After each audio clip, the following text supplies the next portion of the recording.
थकित को शांति का वचन। भाई भगत सिंह के द्वारा फरवरी 4। भला होता कि तूने मेरी आज्ञाओं पर ध्यान दिया होता, तब तेरी शांति नदी के समान होती। यशाया 48 अध्याय का 18 पद। दूसरा थिस्सलुनीकियों 3 अध्याय का 16 पद में हम शांति के विषय में पढ़ते हैं, जो परमेश्वर आप ही तुम्हें देगा और परमेश्वर स्वयं सदा तुम्हारे संग रहेगा। यह शांति आपको उसके साथ उसकी उपस्थिति के प्रति सचेत रखेगी। आप उसकी वास्तविक उपस्थिति के प्रति सचेत होंगे। मसीह कहते हैं, मैं तुम्हारे साथ हूँ, डरो मत। उनकी उपस्थिति की चेतना एक अद्भुत बात है। फिलिपियों 4 अध्याय का 7 पद में हम पढ़ते हैं, परमेश्वर की शांति जो सारी समझ से परे है, तुम्हारे हृदय और विचारों को मसीह यीशु में सुरक्षित रखेगी। यह शांति तुम्हें भीतर से बलवंत रखेगी, तुम्हारे चारों ओर एक शक्तिशाली सेना की तरह। परमेश्वर की शांति तुम्हें घेर लेगी। अकाल होने दो या आपदा, भूकंप या युद्ध, आप सुरक्षित और सुनिश्चित होंगे। पवित्र शास्त्र कहता है, आपके बाल गिने हुए हैं और आपके आंसू कुप्पी में रखे हैं, आप उसमें सुरक्षित हैं।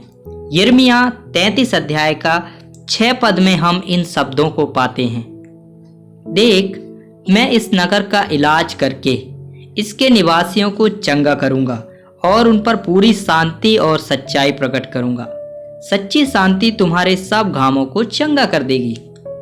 जब मित्र विश्वासघात करते हैं तो वे बहुत गहरा दर्दनाक घाव का कारण बनते हैं, और इसी तरह जब आप बच्चों को विश्वासघाती पाते हैं तो वे एक गहरा घाव छोड़ जाते हैं जो किसी भी दवा से ठीक नहीं होता।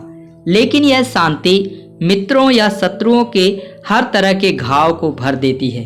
भजन संहिता 119 का 165 पद, तेरी व्यवस्था से प्रीति रखने वालों को बड़ी शांति होती है और उनको कुछ ठोकर नहीं लगती।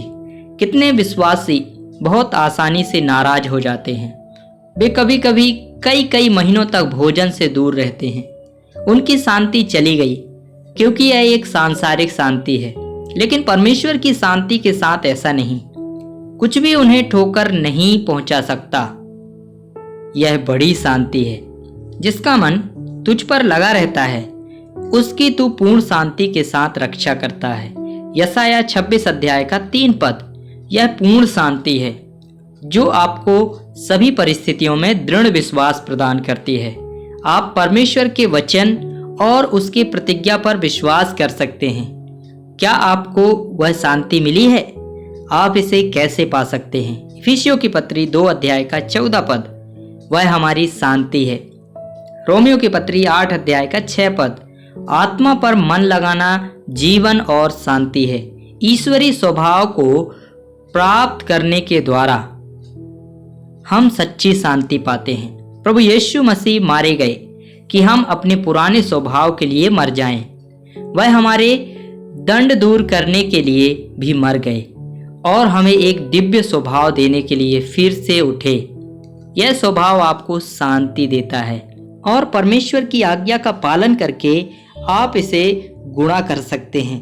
भला होता कि तूने मेरी आज्ञाओं को ध्यान से सुना होता, तब तेरी शांति नदी के समान और तेरा धर्म समुद्र की लहरों के नाई होता। यशाया 48 अध्याय का 18 पद।